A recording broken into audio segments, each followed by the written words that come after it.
masalah dunia, kita disuruh lihat ke bawah ya. Adapun sebaliknya untuk masalah akhirat, kita disuruh lihat ke atas. Jangan pernah puas kalau masalah akhirat. Dalam Al-Qur'an untuk masalah akhirat kita disuruh berpacu. Dalam Al-Qur'an Allah Subhanahu wa taala berfirman, semuanya dengan lafal-lafal menyuruh kita untuk berpacu. Contohnya Allah berfirman, fastabiqul khairat. Berlomba-lomba dalam melakukan apa? Kebajikan. Suruh berlomba-lomba. Contohnya Allah Subhanahu wa taala berfirman, wasari'u ila maghfiratin mir rabbikum wa jannatin ardhuha samawati wal ardu iddatil muttaqin.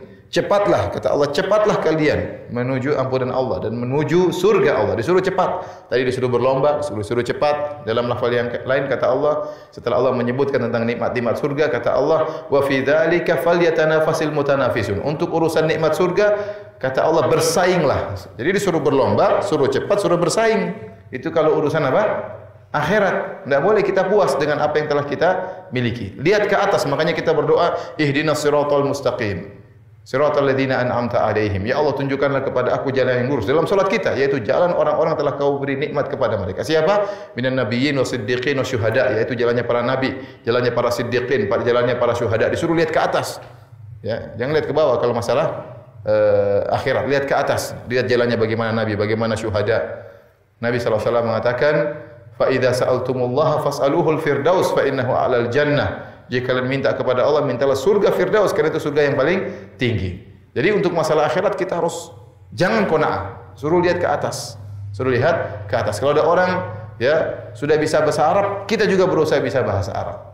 Kalau ada orang sudah hafal juz amma, teman kita juga harus belajar juz amma. Itu yang kita disuruh berlomba oleh Allah Subhanahu wa taala. Karena dunia semua akan kita tinggalkan. Amal soleh itulah akan buat kita bahagia di akhirat kelak. Karena ibu-ibu yang dirahmati Allah Subhanahu wa taala, ya, ibu-ibu disuruh untuk berlomba, disuruh untuk ya tidak boleh puas dalam masalah akhirat. Makanya Rasulullah SAW mengatakan la hasada illa fitnatain. Tidak boleh hasad kecuali kepada dua orang. Rajulun atahullahu ilman aw hikmatan fa huwa yaqdi biha wa yu'allimuha. Yang pertama, hasad kepada orang yang berilmu, yang mengajarkan ilmu dan berhukum dengan ilmu tersebut. Yang kedua, hasad kepada orang diberikan harta dan dia bersedekah. Nah, kita disuruh hasad oleh Nabi SAW, disuruh cemburu. Itu ada orang punya ilmu, entah dia bisa bahasa Arab, entah dia bisa ngaji, entah dia pintar tajwid. Kita hasad sama orang tersebut.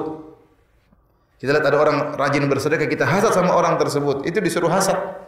Disuruh tidak boleh qanaah kalau masalah akhirat. Dengan demikian kita terus apa? Terpacu. Maka saya nasihati diri saya dan juga para ibu-ibu dan bapak-bapak, kalau dalam hati kita terbetik suatu kebaikan, ya, jangan kita tunda-tunda, jangan kita tunda-tunda. Segera kita kerjakan.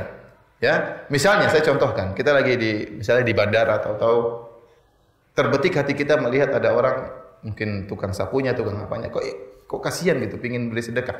Sudah, jangan tunda-tunda, segera kasih duit, jangan tunda-tunda. Karena tidak tahu itu kita lagi dibukakan hati kita oleh Allah, lagi pingin kebaikan.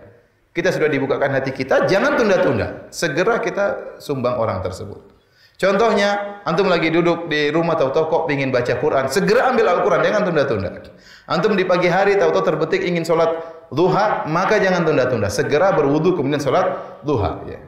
Kalau antum tunda-tunda, khawatir nanti tidak dibukakan lagi pintu hati antum oleh Allah. Artinya, ini Allah sudah bukakan pintu hati, lagi semangat beribadah, jangan tunda-tunda. Antum lagi pingin ngaji, ikut ngaji, ya. Jangan tunda-tunda. Terbetik kalau saya ingin ikut pengajian Ustaz, ingin ikut pengajian Syekh, berangkat, jangan tunda-tunda.